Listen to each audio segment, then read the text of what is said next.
You Kobe. You know what I'm saying? Yeah, I'm just here for the ride. I'm just here to win. That's how we're gonna do it. You just along with the ride. Yeah, Yes. if it makes you feel comfortable, I mean, yeah.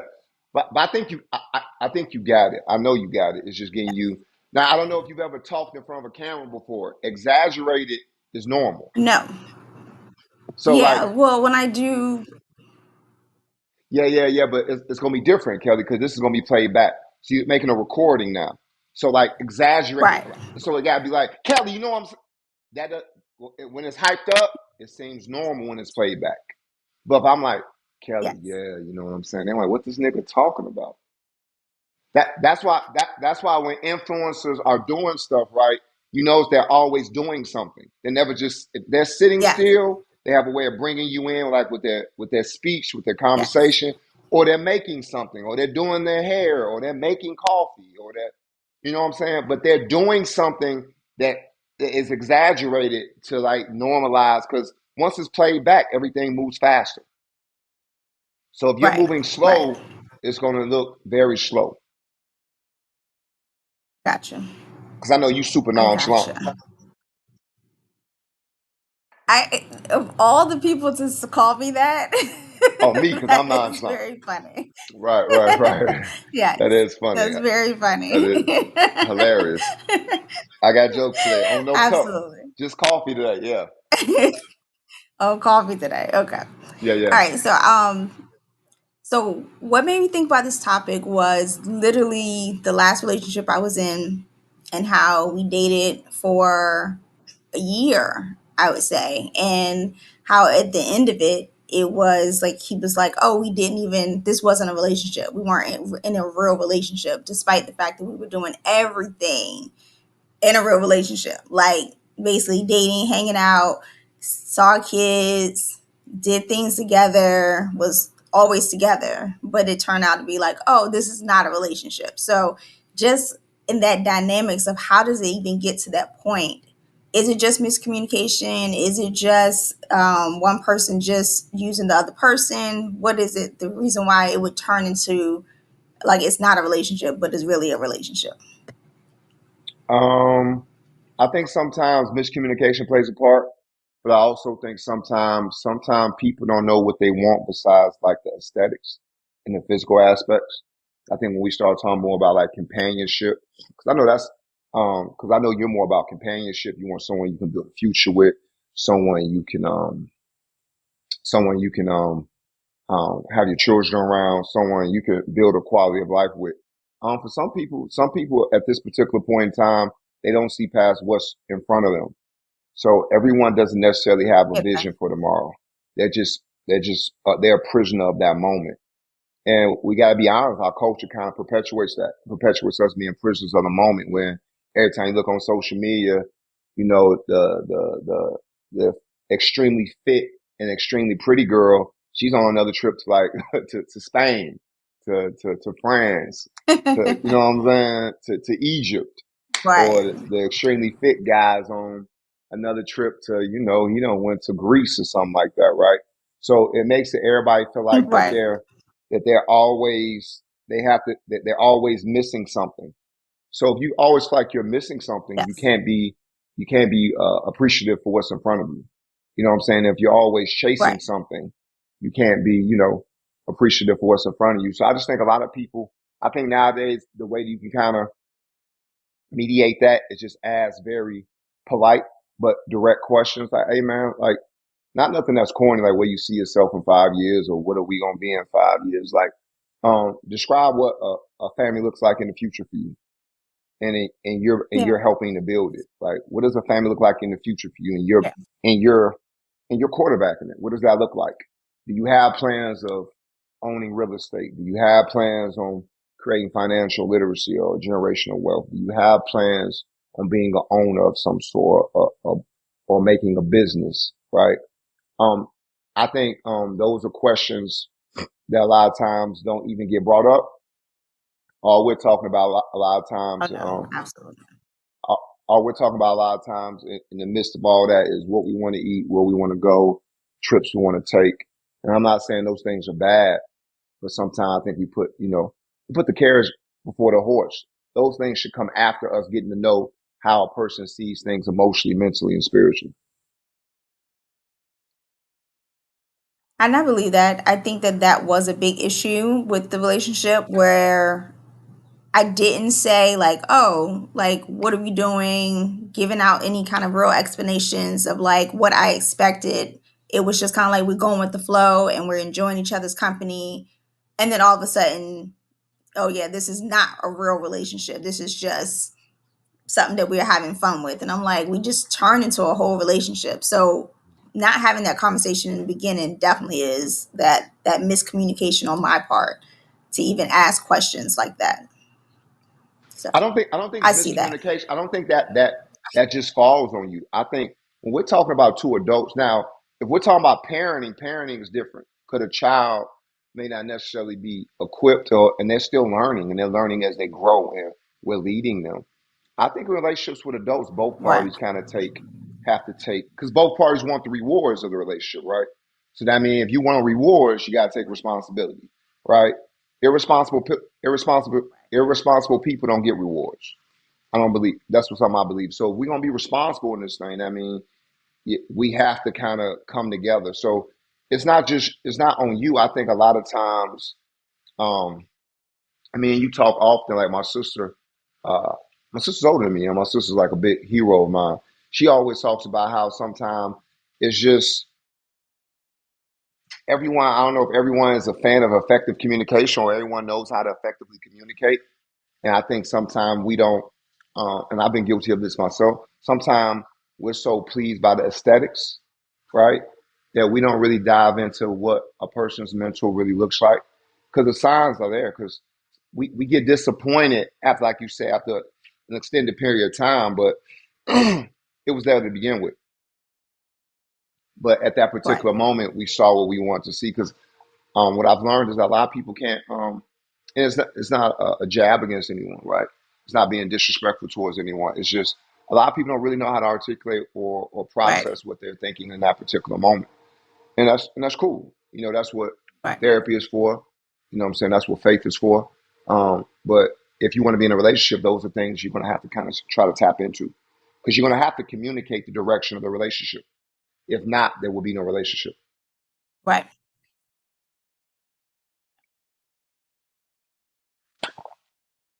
Yeah. So I agree. I absolutely agree. I think that that is kind of like where I'm taking a step back when it comes down to dating too, just really saying, oh, okay, my next situation or my next thing, I'm coming in with an idea of what I want and who I want it with, and so I'll have a little better understanding of that the next time around, if that happens, if that ever Something's wrong happens. with you, man.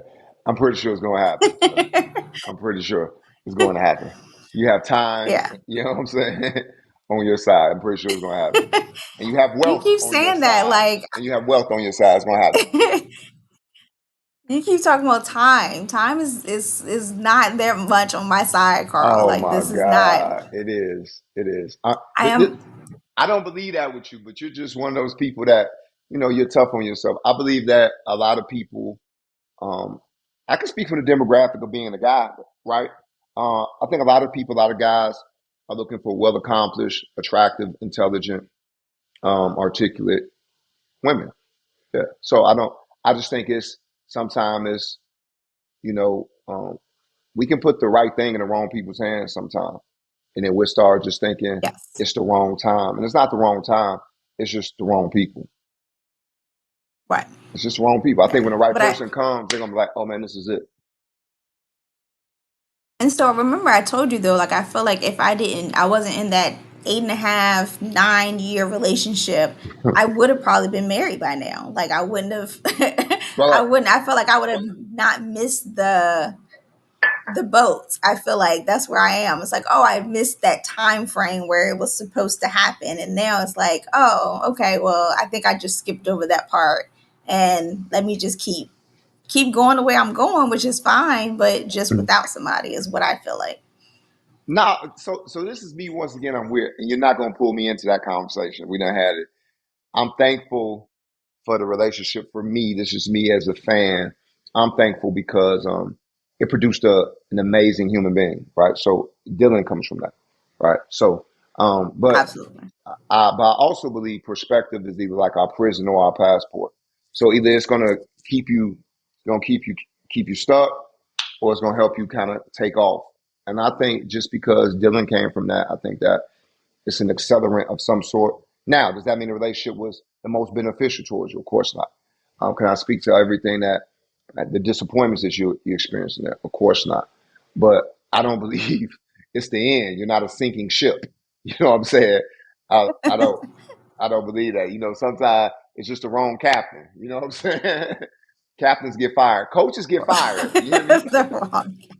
I don't know what sports teams or league you watching from the NBA to NFL. Coaches get fired. They'll keep the quarterback. Like, hey, the quarterback good. Let's get rid Yes. of this coach. Yes. So yeah, I just think coaches get fired. Yes. I don't really think that was you. It goes back to original statement. I just think when people lack vision, it's impossible to move forward with them. Like, you know what I'm saying? It's like trying to find something in the dark. You can't find something in the dark. You need some light. It has to be some type of direction. It has to be some type of vision. And vision is supposed to be that. It's supposed to be like a light in a dark place that helps you see the span of a room or helps you see the span Right. of life or the span of a hemisphere. And when that's missing, yeah, frustration will set in. That's natural. But that doesn't mean something is missing in you. Sometimes it's just something is missing in the capacity of the relationships that we're in. Yeah, I believe that wholeheartedly. I think, like I said, I always joke and say that, of course, it's like that's not going to happen just because it's been so long. But at the same time, I don't want to put my hopes and all the other stuff like, yes, that's what's going to happen. And that's the reason why I always say it like, if it happens, it happens kind of thing. But I truly feel like I would love for that to happen. It would be a great thing. But I feel like it goes so much into, again, the dynamics of relationships, having to be very open and upfront about what I want and not just kind of for fun. Because here in Houston, that's what it is. It's for fun. Oh, Everybody's everybody having love a good Houston. time. You feel me? And Everybody love Houston, huh? I'm from right. Chicago, and I And can say I but can speak on behalf of and Chicago. everybody We love comes. Houston. Yeah, yeah. Right. But everybody comes here All right. to have fun. So when you live here and you're like meeting people that's out of town, they're here to have fun. They're not here to date and get married for the most part. So it's like you have to go to different places to find a person that's really like ready to like settle down, because it's like most of the places are tourist places. So you get the people coming out of town who want to have fun. So here's the thing. I'm from a metropolitan area. Just So with metropolitan areas, um, the money is moving, so people are always gonna move, right? And so a lot of times, if you're not finding yeah, someone like to your point that is intentional about that time, most people are just going with the most people are just going with the algorithm of the culture of that city. Because like Chicago, you can do something from when you wake up at 1 p.m. to 5 a.m. It's something to do. There's money to be made. I'm talking about yeah, legitimate money. Like there's so many things that can be done, so many places you can go, you can see, especially the city in the summer. And it's the same like with Houston, of course, like Atlanta, Miami, LA, a lot of the big cities. But me yeah. and you talk about this often. I always think the cheat code, this is me, and anybody, and of course, you're not going to say this, but you're the extremely decorated, licensed professional in this, right? More degrees than a thermometer, right? And but um, family dynamics is a cheat code for that. Meaning, like when you're meeting people, when we meet people, we tend to talk about very circumstantial things, but we don't talk about generational things, right? And circumstantial things like, hey, what's going on? How was your day at work? I'm not saying these things aren't important things; they're very important, right? Right, But right. when I'm talking about generational, means who taught you how to do family and did what they teach you? Is it a benefit to anyone who wants to love you, or can it be a negative to someone who wants to love you? Now, I'm not saying like it's any perfect family. Lord knows it's not, right? But everyone has baggage, but the ability to acknowledge weakness is a strength, right? the ability to say, hey, I didn't get that right. Accountability is not a sign of weakness, it's a sign of strength, right? It's a sign of Yep, emotional, absolutely. mental fortitude, right? And so I think when we ask about family dynamics, that kind of cracks the code for it. Because if we're talking family dynamics and people come from dynamics where they didn't see a marriage or they didn't see healthy relationships or they didn't see positive role models, whether it was male or female, yeah, man, you're working. Right. You're starting from zero with possibly somebody. And I'm not saying you can't build with them, because I believe, I believe in life, man, everybody gets a billion chances. I'm not talking about social constructs and how they label people, right? I'm talking about decent humanity where we're not labeling people, we're loving people, we're feeding them, right? Because the one thing we learn about leadership is that leadership isn't about fixing people, it's about feeding them, right? So if you're meeting someone who has been emotionally starved from their family dynamics, it may take some time for them to grow, and they need that community. And I'm not saying that should solely fall on their partner.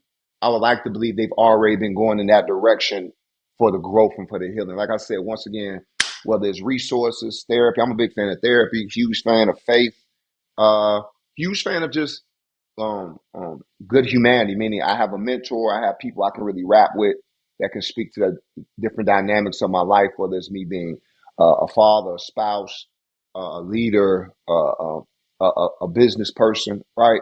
And they can kind of like, hey, Carl, that makes sense. Carl, that doesn't make sense. And it doesn't make sense because of this. And Carl, this is your blind spot because of this is what you've endured in your life. And that's needed. And I think that's the part when we're meeting people, we don't, if you ask about family dynamics, I promise you, I think that's the cheat code. It would tell you a lot about what you're going to know about the person. Because I think 50% of Right. life is what we learn, the other 50% is what we're taught. And unfortunately, in this life, we got to unlearn a lot of things. You know what I'm saying? Yeah, we just have to, whether it came from ourselves or whether it came from people who were close to us. We have to unlearn a lot of things. But if you're never in a space where you can acknowledge that and you think everything you learn you just have to keep, yeah, that could be Right. detrimental.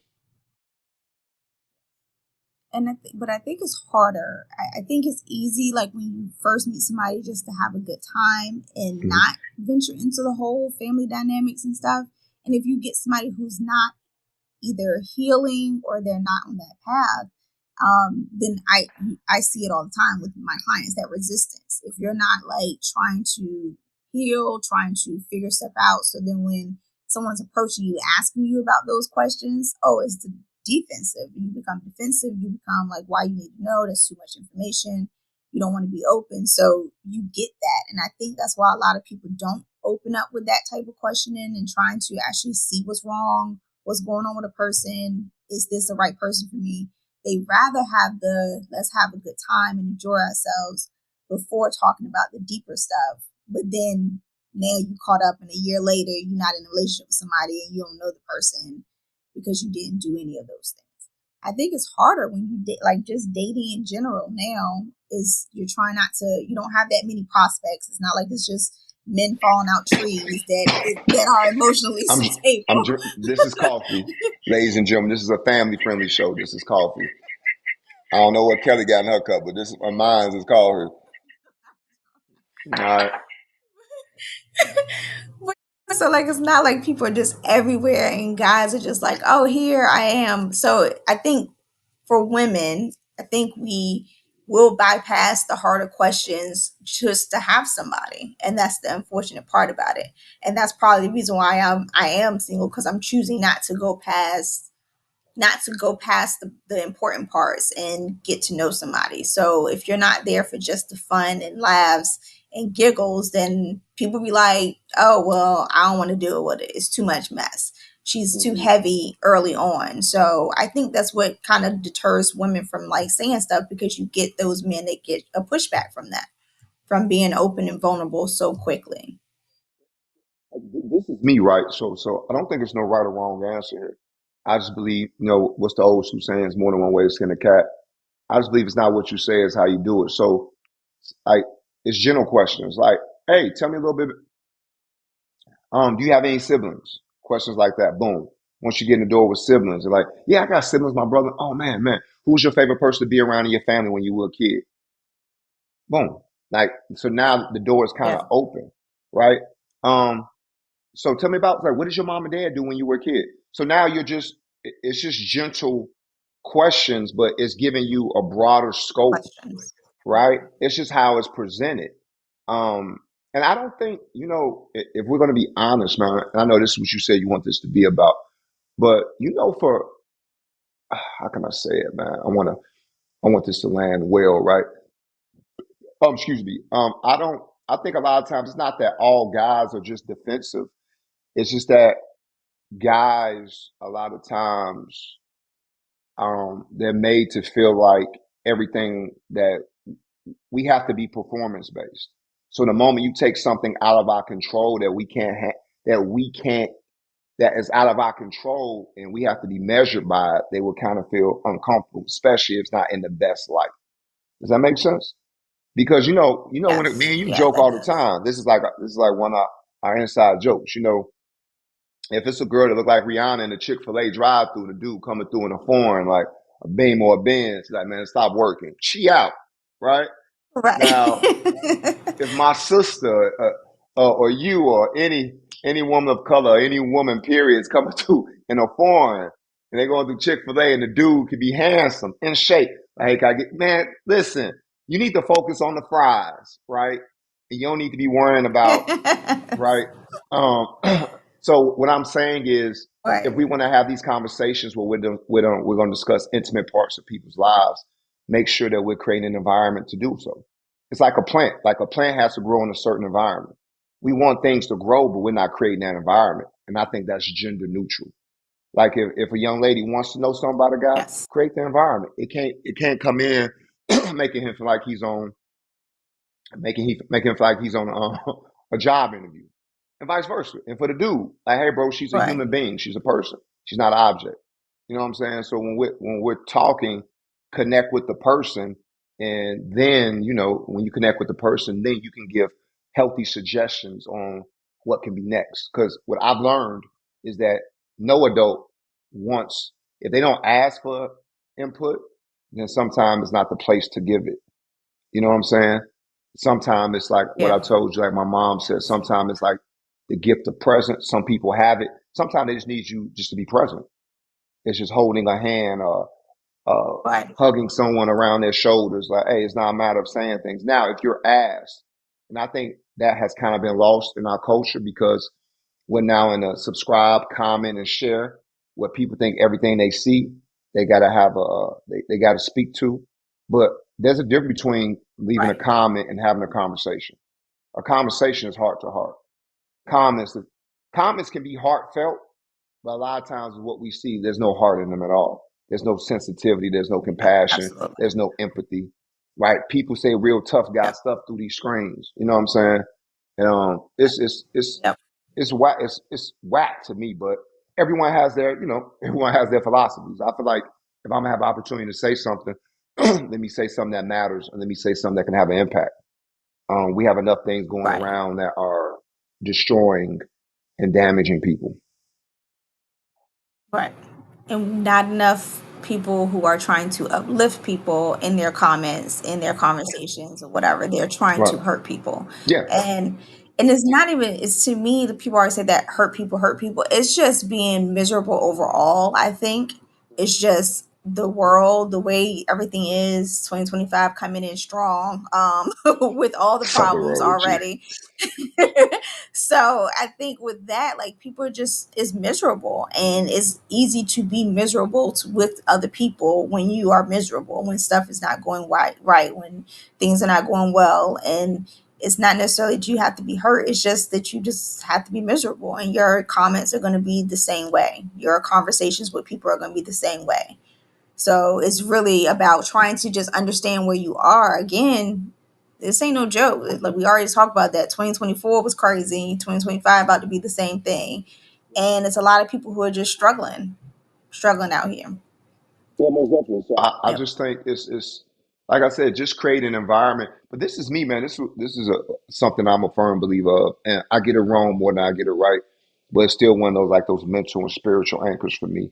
Is that whatever I give a person is what I'm giving myself. So if I'm loving Carl, if I'm being kind to Carl, if I'm making space for myself, if I'm being gracious to myself, it's gonna kind of overflow to you. But if I'm unhappy, Absolutely. you know what I'm saying?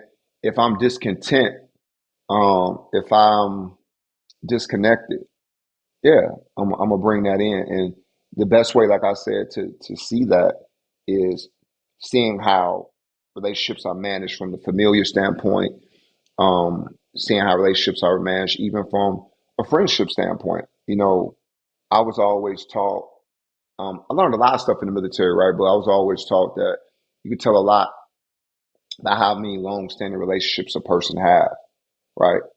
Like, do they have childhood friendships?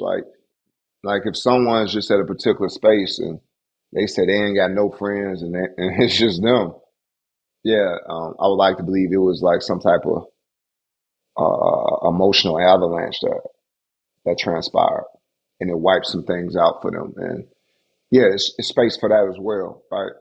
Because no one has to show up perfect.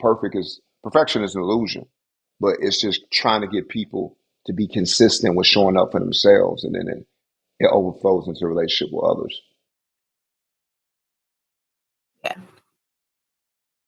And that's the time that like the therapist in me comes out then, because it's like, oh yeah, like people really need to really work on themselves to be better in relationships with friends, family, romantic relationships, or whatever. And that's what most people don't do. It's a lot of people that don't do that for yourself. And I, you know me, I have my little times where I do more people pleasing than helping myself. Right. So with that, I have to learn each time to start to look at putting myself first rather than constantly always trying to make sure everybody else is straight. So, and that's something I do and I have to work on. And I don't know, that's part of my personality that needs to just kind of flip and change a little bit.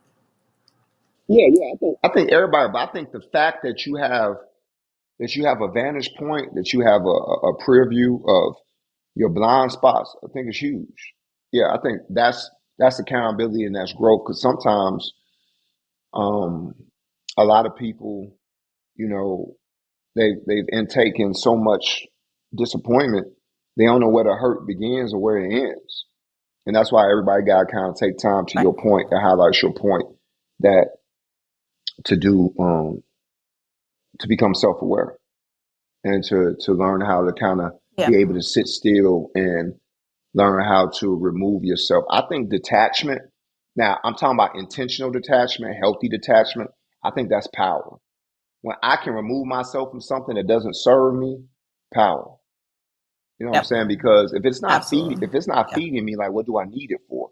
But a lot of times we keep certain things in our lives that are exhausting us just based on we're so familiar with it, or it's people we're related to, or it's just a cycle that it has been transcribed to us, right? Or it's just because sometimes we're just afraid of change and forward progression. You know what I'm saying? And so Yep. I think I I believe think that. I think at the end of the day, most people most people want to do better. Most people want to land in a better place. It's just we use this word often. It's just finding that discipline. That's a very unattractive word, but it's finding the discipline to build a better life and finding the discipline to say no to yourself. And I've learned discipline isn't me saying no to things; it's me saying no to Carl. Like, no, Carl, you don't need that. No, Carl, you don't need to go there. No, you don't need to be around this particular person. No, you don't need to have this. Yeah, that's what it's not saying no to things, it's saying no to myself. No to those thoughts that aren't the best thoughts for me.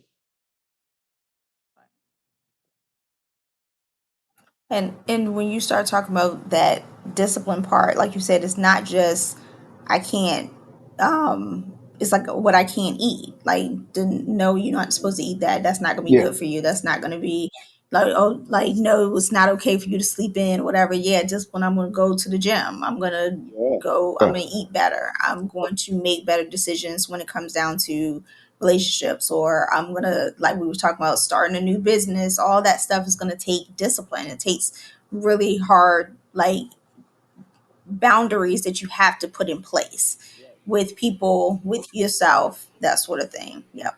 To have that discipline. Definitely. And Yep. I think I think what you're building here is is a building block towards that. Either stuff, a lot of stuff out here right now in our culture, we have more stumbling blocks than we have building blocks. But I definitely believe you putting out, you informing people, you giving healthy information, you sharing your clinical background, sharing your life experiences, and you just being emotionally honest. Yeah, this is going to do a lot of good for all people, especially people of color. And that's what we want. Yeah. Yeah, that's what we want. Absolutely. Kelly, we done banged it out. It's 30 minutes. Did I know? I didn't think it was that